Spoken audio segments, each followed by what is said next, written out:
faja bicolor triunfante.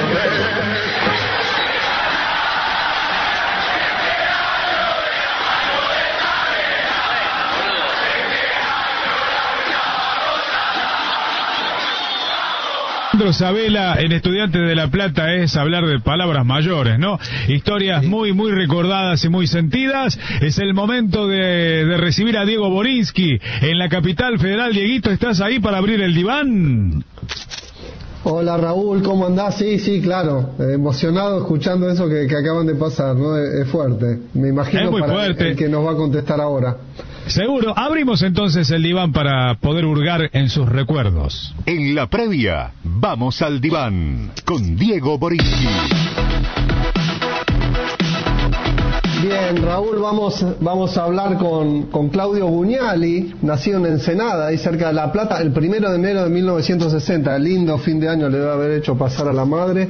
Y bueno, formado en Estudiantes, ganó los 2 primeros títulos de Estudiantes, ganó el segundo y el tercero, mejor dicho, después del 67, que había sido el primero, en el 82 con Bilardo, en el 83 con Marena. Se hizo amigo de Alejandro Sabela en ese momento y de Julián Camino, que era el lateral por derecho. Buñali era lateral por izquierdo. Bueno, jugó en Temperley, en Colón, en San Lorenzo, tuvo 2 etapas, volvió a Estudiantes un par de veces más y después como técnico dirigió distintos equipos.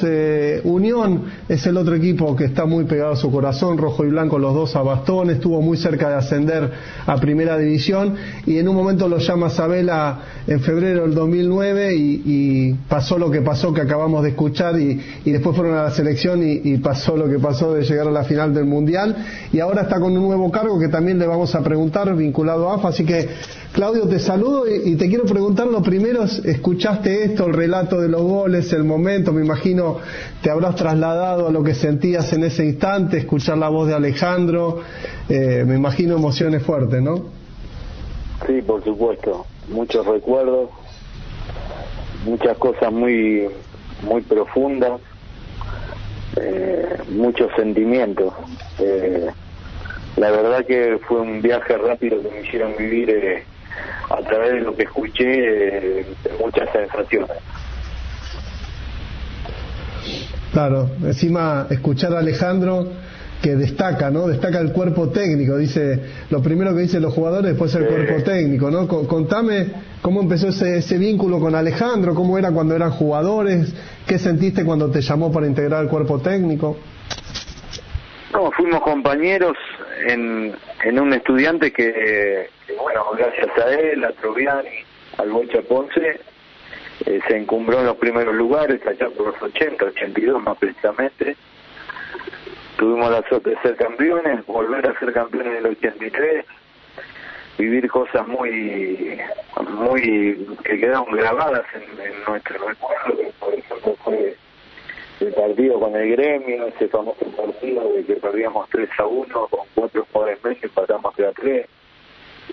O sea, como jugador nos tocó vivir cosas maravillosas, después cada uno hizo su camino, y ya después como entrenadores en el 2009 nos volvió a juntar nuestro querido club de Estudiantes, y bueno, como decía recién ahí uno de los que comentaba lo de la historia de ese cuerpo técnico, y llegamos a Estudiantes que estaba prácticamente eliminado en la Copa, quedaban 3 partidos, había que ganar 2 y empatar 1, y estaba último en el torneo local. Y la verdad que bueno, esa química que pudimos provocar por ser del club, porque los jugadores nos conocían, porque el máximo referente, que era Sebastián Perón, nosotros lo conocíamos desde que era chico, algunos habíamos sido compañeros del padre, qué sé yo, se produjo toda una situación que potenció de una manera terrible al equipo, y bueno, ese equipo casi eliminó la Copa, terminó entrando segundo, se ganaba los 2 partidos, se entró segundo en la zona y a la postre después como campeón de América. O sea, es una función. Al ser campeón de América creo que habían pasado 4 meses. Increíble, impensado. Después volvimos a repetir el torneo del 2010, siendo campeones del torneo local, un torneo que de 19 partidos ganamos 14, empatamos 3, perdimos 2. La verdad es que el equipo era una máquina de ganar. Y bueno, después ya siéndonos estudiantes en el 2011 y bueno, llegando a la selección argentina con la historia que todos conocen. Antes de ir para allá, cuando empatan 0-0 acá con Cruzeiro la primera final, tienen que ir a Brasil, era el Cuco. Alguna vez comentaste que los jugadores les pidieron basta de hablar de Cruzeiro, un poco que nos cuentes eso, y fueron con qué expectativa, porque encima arrancaron perdiendo, dijiste acá nos comemos 4 o no, estaba muy seguro. No, nosotros cuando terminó el partido con La Plata habíamos ganado 4-0 al Cruzeiro y nos miramos con Sabela y dijimos, qué buen equipo está el Cruzeiro. Terminó ganando la zona igual Cruzeiro y después la verdad era nosotros damos un paso adelante y lo primero que preguntamos cómo había salido Cruzeiro y bueno, no nos sorprendió que haya llegado a la final Cruzeiro y bueno, así que era un rival que respetamos mucho. La primera final empatamos 0-0 acá, partido muy parejo con algunas muy pocas situaciones de gol. Y es cierto, Alejandro en una de las charlas profundizó mucho lo que era Cruzeiro y los muchachos le reclamaron que bueno, que no hable más del Cruzeiro y que ellos se tenían una fe enorme, que lo iban a ganar el partido. Entonces, bueno, siempre el fútbol te enseña cosas, siempre aprendes cosas. Y bueno, dijimos, bueno, ellos están convencidos, así que no hay que molestarlos. Y bueno, me parece que fue un poco lo que pasó, porque a pesar de que el equipo en la revancha ya en Belo Horizonte arrancó perdiendo 1-0, había un clima en el vestuario que parecía que sabían que lo iban a dar vuelta. ¿Y la historia del corcho de Celay, cómo fue?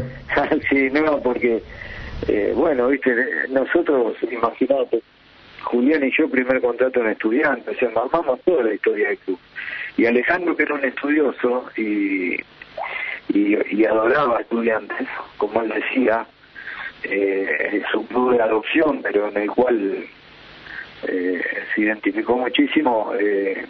Sabíamos que en la historia contaba que en uno de los partidos Lionel Suárez tenía un problema muscular y se la pasó mordiendo un corcho, porque para cada vez que le dolía, creo que era el posterior, él mordía el corcho para, bueno, era una forma de desahogarse del dolor. Y bueno, Sabela en esa final, Celay tenía un problemita, pero en un tobillo, en el gemelo, y Sabela le dijo, mira, un corcho así se puso a Irresuel en la final del mundo, así que te invito a que tengas en cuenta este corcho. Y bueno, Celay se vendó el tobillo y con el corcho adentro, así que cuando terminó todo, dice, me dio suerte el corcho, pero lo que me dolía con la venta, claro, viste, bueno, fue una anécdota hermosa que unió aquella hazaña del 69 con la del 2009, 40 años después.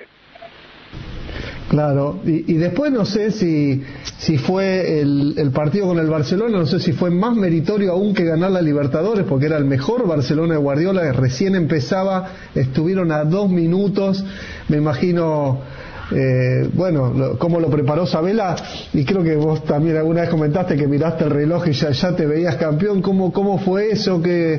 ¿Cómo lo procesaron, no? El Barcelona tirando pelotazo como podía. Y sí, el Barcelona en ese momento, dicho por todo, era el mejor equipo del mundo. Y la verdad que Sabela en el viaje, en el avión 15 días antes de viajar, iba dibujando el partido, y de qué manera le iba a jugar, y de qué manera iba a contrarrestar todo ese poderío del Barcelona. Y la verdad que empezó el partido, y cuando iban 15 minutos lo miré y dije, vos este partido ya lo había visto, ya lo había jugado, porque salió el partido que él pensó. Y no solo salió el partido que él pensó, sino que ganábamos 1-0. Y como yo digo, ese Barcelona que era famoso por las triangulaciones y el juego por abajo, terminó con Piqué de 9 tirando centros, casi en forma desesperante, y bueno, en uno de esos centros un desvío y y Pedro terminó empatando, o sea que estuvimos muy cerca. Sí, es cierto, yo miré el reloj y le dije, mira, 87 van, qué poco que falta, pero lo que siempre decíamos, viste, 3, 5, 7 minutos con unos equipos de ese poderío es muchísimo, y bueno, el alargue después, un digno partido, un digno alargue, terminamos perdiendo 2-1. Yo creo que sí, fue recontra meritorio. Jamás vi yo una diferencia tan grande futbolística minimizarlo tanto, porque el final del partido era Barcelona tirando centro, como cualquier equipo que busca desesperadamente empatar. Claudio, recordando dos partes de lo que dijiste, alguna vez nosotros jugamos como periodistas a cambiar un par de resultados, o un resultado, ¿no?, del fútbol, decir, bueno, vos qué resultado cambiarías. Uno de los resultados que supongo, Claudio, que vos podrías cambiar sería, como bien decías, ese empate con el Gremio 3-3, que después el Gremio termina siendo campeón. Ustedes empataron, creo que con Atlético Nacional o con el América, el último partido, que lo expulsan con el América. Que lo expulsan al Negro Agüero, y que, bueno, después de que había estrellado un tiro en el palo, se vuelve, tiene que hacer una falta. Ese Estudiante estaba para la Copa, o sea, estaba para ganarla también, ¿no? Te pregunto, ¿es tan así la presunción que uno tenía de que ese Estudiante estaba para ganar la Copa, ese que vos integrabas con Julián Camino, con todos esos muchachos, ¿no? Sí, la verdad que sí. Lo que pasa es que, bueno, habíamos tenido muchas bajas. Entre las lesiones y los suspendidos fuimos a jugar con América de Cali, teníamos que ganar para clasificar, y fuimos con 12 jugadores. O sea, fuimos a jugar un partido decisivo con 12. Un solo cambio de campo teníamos habilitado. Y así todo, empatamos 0-0, terminó ganando Gremio la Libertadores, y después fue campeón del mundo Gremio. O sea que sí, estuvimos muy cerca. Sí, ese fue el partido posterior a ese que cuentan que le expulsaron 4 jugadores Estudiantes, que se dio vuelta el árbitro, Cardillo creo que se llamaba, y lo echó al Bocha Ponce, y lo echó y se dio vuelta, y lo tenías a Troviani, entonces lo echó también a Troviani, y no sabía quién le había empujado de atrás o quién le había tocado. Un francotirador el árbitro. Sí, antes de empezar el partido ya había amonestado. Antes de empezar el partido ya había amonestado uno, antes de tocar el silbato ya había uno que se había invadido, ya lo había amonestado. Una predisposición horrible. Claudio, ¿qué cambiarías? Porque vos has estado en varias, ¿no? Porque una es como futbolista, quizás esta, ¿no? Otra como técnico en Estudiantes, capaz que lo del Barcelona, o ayudante junto con Julián de Alejandro Sabela, y otra en la selección argentina, ¿no? Uno presume que sería esa. Si vos tuvieras que cambiar un resultado de los históricos que pegaron en el palo, viste, que no se pudieron dar. No, y sí, el final del Mundial, ya te lo digo. Supongo que la final del Mundial, ¿no es cierto? Mundial porque representamos al país, porque lo merecíamos, porque los pibes se lo merecían. Una lástima, hicimos todo para ser campeón del mundo, inclusive jugando mejor que Alemania en la final, y no hubo nada para reprocharse. El grupo estaba íntegro, estaba feliz. Me dijo un colega de ustedes, qué bárbaro, 25 días en Ciudad de Gales y no tuvieron un solo problema. La verdad que no, todos respetaban las decisiones de Alejandro, los entrenamientos eran un placer. La previa de los partidos teníamos analizado a los rivales, nunca nos sorprendió nada. La verdad que fue muy bueno el desempeño, la idea, el equipo fue creciendo de menos a más. Un equipo que era muy vertical terminó siendo recontra equilibrado, y a partir de octavos no recibió más goles hasta el último alargue, que fue el gol de Gosse. Para mí fue un plan perfecto. Faltó la suerte de poder meter una de las 3 o 4 que tuvimos, y no pudimos meter. Además, ganando aquella Copa del 2009, no sé si hubo otro equipo ganador de Copa Libertadores de América que no haya recibido goles como local. Estudiantes en ese momento, incluida la primera fase, terminó invicto en la Valle Invicta, ¿no? Y le quería preguntar a Claudio, ¿cuál es la sensación o qué significa para el hincha de León, el hincha de Estudiantes, levantar la Copa? Porque no son muchos los equipos argentinos que han levantado una Copa Libertadores de América en territorio brasileño, con todo lo que eso significa, ¿no? Y sí, pero estudiante de esas hazañas. Ya lo habían hecho los muchachos, nuestros próceres, allá en el 69. Y bueno, 40 años después tuvimos la suerte nosotros, como cuerpo técnico y con un plantel excelente, porque un plantel con una pertenencia única. Hasta le contagiamos la pertenencia a Chiavi, porque Chiavi vino a jugar los últimos partidos y parecía que había hecho la inferior en Estudiante de la forma que se adaptó. O sea, todo bien, la verdad que todo bien. Y, Claudio, contame la anécdota, porque ya la contaste, rebotó bastante el otro día, pero el público se renueva. Cuando se metieron a los jugadores en el bolsillo, el viaje en avión, el que te tocan el hombro a vos, que se pasaban las señas, lo que le decía Julián a Messi. Contame un poco eso, así escucha la gente. No, que bueno, a veces el respeto no solo te lo ganás sabiendo de fútbol y con táctica y estrategia, a veces el respeto y el cariño pasa por otros lugares. Y bueno, en este caso fue uno de los primeros viajes que hicimos. Siempre viajábamos igual, el cuerpo técnico, los dirigentes adelante y el grueso de los jugadores iban sentados en el fondo del avión. Y bueno, uno de los viajes, uno de los primeros, yo estaba sentado en mi lugar y alguien me tocó por atrás la espalda y me doy vuelta, era Messi, y me dijo, juegan al truco ustedes. Y bueno, viste, nosotros con Julián que somos medios actores de reparto, armamos una linda comedia y bueno, yo le dije, no podés jugar bien a la pelota, pero no podés desafiar a los mejores jugadores de truco de Sudamérica, y yo todos los títulos que le tiramos. Y bueno, fuimos al fondo del avión y la verdad que pasamos un momento, parecía un bar, porque eran gritos, aplausos, desde ya con todas las ventajas que dimos, porque fuimos a un lugar hostil, o sea, yo tenía cargo atrás que no tenía duda que le pasaba la señal de mi carta, Julián tenía atrás Di María que haría lo mismo, así que fuimos a un lugar muy adverso a jugar.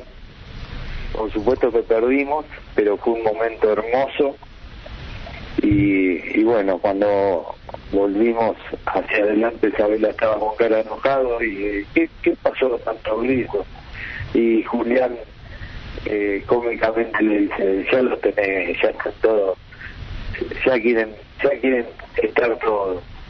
Y bueno, Isabela fiel a su estilo, sí, jugando al truco vamos a ganar partido de fútbol. Y no era eso, era que ellos nos habían abierto la puerta, nos habían aceptado y nos permitían compartir esos momentos que no tenían nada que ver con la responsabilidad del fútbol, sino de la vida, de compartir momentos de vida. Y creo que eso fue un poco lo que nos trasladó hasta donde llegamos, haber entendido de qué manera hay que convivir con ellos, que hay que acompañarlos, que no hay que cruzársela en el camino, que ellos saben que tienen límites. Y bueno, yo me pone muy contento cada vez que le preguntan a Messi o a Di María cuál fue el mejor técnico que tuvieron y todos dicen lo mismo, dicen que fue Isabela. Está muy bien.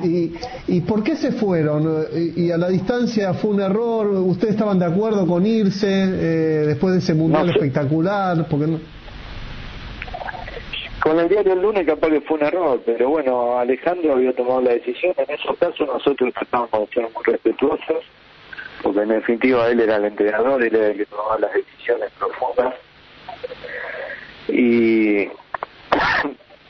bueno, consideró que el ciclo estaba cumplido y no lo discutimos, aceptamos.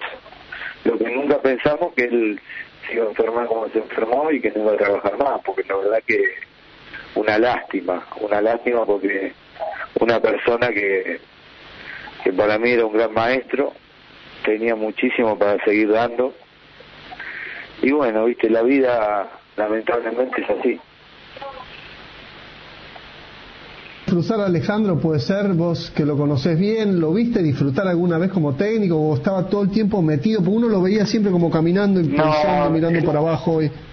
Sí, muy responsable, muy No, era intensamente. Lo que sí, hubo un partido, siempre digo, yo nunca lo vi tan feliz o un poco más relajado viendo el dominio total del equipo que fue la selección de Estados Unidos cuando ganamos a Bosnia. Paradójicamente, ese Bosnia fue el primer partido del Mundial. Ese día en Estados Unidos no estaba Leonel, jugamos 5-3-1-1, fue un monólogo de la selección, el día que más feliz lo vi Alejandro viendo un partido, y paradójicamente después fue el más conflictivo en el Mundial, porque fue el primer partido, no salió como lo esperábamos. Los cambios en el entretiempo. Tuvimos 6 cambios, todo raro para Alejandro. No era de tomar decisiones así drásticas, pero bueno, las tuvo que tomar y consideramos que era lo que había que hacer. Estamos hablando en Cadena 3 Argentina con Claudio Buñali, integrante del cuerpo técnico de Alejandro Sabela en el Mundial de Brasil, a poquito de ser campeones del mundo y se nos escapó, integrante de la gloria de Estudiantes de La Plata. Claudio, estábamos recordando hoy en el programa, en el arranque, la historia de un futbolista de Belgrano, tu cumpa Julián Caminos, jugó en Belgrano en el año 91 y fue compañero precisamente de la Chacha Villagra, de quien estábamos hablando. Claro, sí, el Beto Alonso lo alcanzó a dirigir brevemente, sí.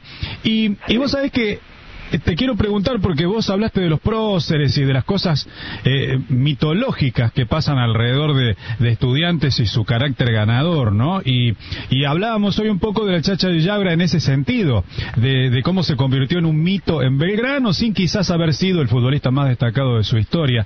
¿Qué hay que tener para construir? La pregunta es, ¿qué hay que tener para construir un mito en un club de fútbol como lo ha hecho Estudiantes, por ejemplo? Y qué sé yo, es representar en la integridad al club, o sea, a la historia del club, a la forma de ser, de interpretar el fútbol en el club. Estudiantes ha sido un club, para mí fue de los más primitivos en cuanto a sistemas y a Subeldía, Bilardo, después Sabela, Bilardo en la selección argentina, campeón y subcampeón, Sabela en la selección argentina, subcampeón del mundo. O sea, es un club que origina tendencias, ideas, y bueno, el que se hace ahí se nutre de todo eso, y después está la capacidad de saberlo llevar adelante.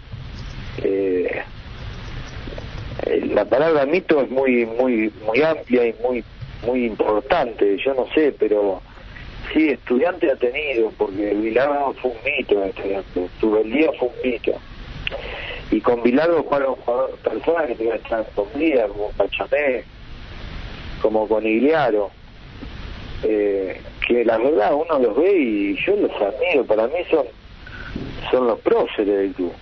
Cuando a mí yo voy a la cancha hoy a ver Estudiantes y me dicen, maestro, gracias por todo. Sí, quedamos en la historia, fuimos campeones como jugadores. Con Alejandro y Julián estuvimos en 4 de los últimos 5 títulos de Estudiantes, o sea, es mucho. Y fuimos campeones de América. Pero la reverencia es para los campeones del mundo, para los que hicieron tan grande la historia del club. Y bueno, ahora hoy el club, después del 2010, volvió a ganar, está en una transición, está buscando una identidad, y bueno, pero siempre está la expectativa que en cualquier momento va a hacer ruido, ¿viste? Porque es un club así, que en la adversidad se retempla, que en las finales se agranda. Es como decían ustedes, Cruzeiro nos gana 1-0 en Belo Horizonte, 70.000 personas, y Estudiantes lo pasó a ganar 2-1, y 7.000, 8.000 que viajaron gritaban como locos y enmudecieron a 70.000 que había en la cancha. Eso es Estudiantes. Claudio, lo saco un poquito de esta emoción, este recuerdo de estudiante, de Isabela, de la selección y demás, y quiero preguntarle por una cuestión de actualidad, porque tiene que ver, el otro día nos informamos respecto de la concreción, de la posible concreción de una especie de seleccionado del ascenso en el que usted sería la cabeza, pero usted me parece que todavía tenía que arreglar algunas cuestiones con el presidente de AFA, Tapia. ¿De qué se trata esto? ¿Es un 20, sub-23? ¿De qué categorías abarcaría? Bueno, es una sub-20 del ascenso, es algo inédito porque ha habido selecciones del ascenso, ha habido selecciones del interior, pero nunca una sub-20. Es una franja de edad que bueno, algunos ya están consolidándose en primera división, siempre hablando del ascenso, y bueno, esta posibilidad es ayudarlos a crecer un poco más, a tener un roce con los jugadores de primera división que están en la sub-20 de Mascherano, ilusionarlos, potenciar el patrimonio de los clubes, porque en definitiva los chicos son de los clubes, y bueno, profundizar un poco todo lo que ocurre en el ascenso,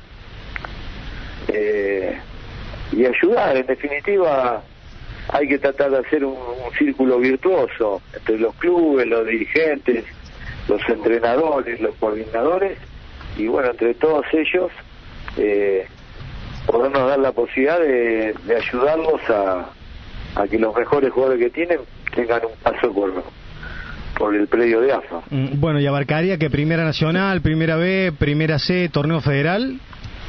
Claro, y Primera D. Y Primera D, está bien. Y todas las categorías de ascenso.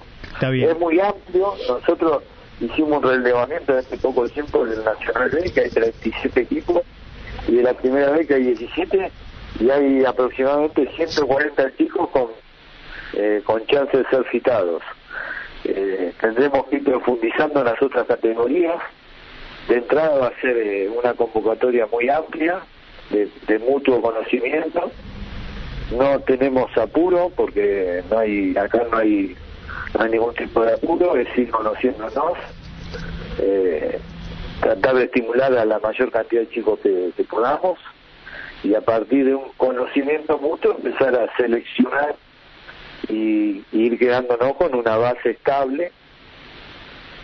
¿Para qué? Para que de repente se puedan hacer amistosos en las provincias o en la provincia de Buenos Aires, o como yo le decía al Chiqui, esto es innovador, puede tener eco en las asociaciones sudamericanas de fútbol. Entonces por ahí algún otro, en Uruguay hay muchos chicos jóvenes que juegan en el ascenso de Uruguay, en Paraguay lo mismo, ni hablar en Brasil, y bueno, por ahí se puede armar algo como para trascender más allá de lo que es el plano nacional. ¿La idea sería llevar a algún chico, por ejemplo, destacado que pueda tener la chance de jugar en la selección mayor?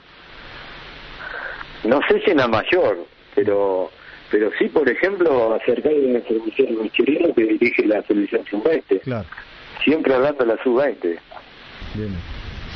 Está muy bien. Y Claudio, esto es las últimas dos y te dejamos esto es el primer trabajo que tendrías después de irte de la selección, y para Julián, bueno, Julián no va a estar, pero no trabajaron, ¿no? Prácticamente, confirmame eso, ¿o hiciste algo?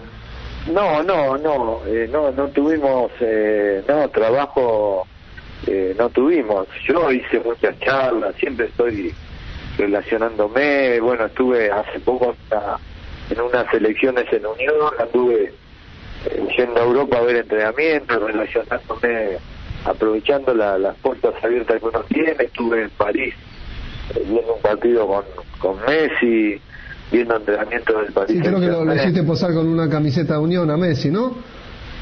Sí, claro. No, y una de mi querido Club Náutico acá en Ensenada, que es el lugar donde yo iba de pibe. Estuvimos hablando con Valdano, la verdad que un placer hablar con Valdano. Y bueno, todo eso, aprovechar toda esa experiencia para transmitírselo a los chicos, para hacerle ver la carterita que tiene el fútbol y lo que es, porque la verdad el predio de AFA es hermoso. potencia a cualquiera sí. el predio de AFA. Y Es ponerse así, un bueno, entrenamiento que tenga el escudo de la selección es hermoso. Y claro, es una motivación, y además uno puede descubrir joyas que por ahí de otra manera no llegarían. Ahora sí, la última, preguntarte por el último tiempo de Alejandro, si pudiste compartir con él, si él sabía lo que tenía, cómo lo vivió, y para cerrar con una sonrisa, cómo ves a la selección en el próximo Mundial, si somos realmente candidatos. Y Alejandro siempre fue un tipo muy medido, muy cauto, muy de su casa, ¿viste? Así que la última parte no tuve mucha chance de estar con él personalmente. Sí, permanentemente a través de llamadas y de WhatsApp hablamos siempre de fútbol, coincidíamos mirando partidos de acá, de Europa, y además él tenía muy buen gusto para las series y las películas, así que él me recomendaba siempre algo bueno para mirar. Y bueno, ya después, cuando la última parte lamentablemente dejé de comunicarme con él, sí hablaba con la familia para saber cómo evolucionaba, y bueno, después ya el final, que fue durísimo. Lo bueno que cada tanto lo sueño, cada tanto hablo con él, que siempre algo me pasa, y bueno, eso está bueno, porque por lo menos es un ratito que vuelvo a hablar con él. Buenísimo. Está muy bien. Bueno, Claudio, un abrazo enorme y muchísimas gracias por este ratito. No, gracias a ustedes. Y bueno, ustedes están en un lugar privilegiado. Hay muy buenos juveniles, tengo anotados de Belgrano, de instituto, y así seguiremos, de Estudiantes de Río Cuarto, de todo lo que es Córdoba. Trataremos de estar cerca y que ustedes tengan también la satisfacción de que haya cordobeses viajando acá al predio para entrenar un poquito con nosotros. Qué lindo. Y compartirles esa magia de la selección argentina, que no es poco, ¿no? Un abrazo, Claudio. Un abrazo para todos. Bueno, gracias, Dieguito, excelente. Dale un abrazo.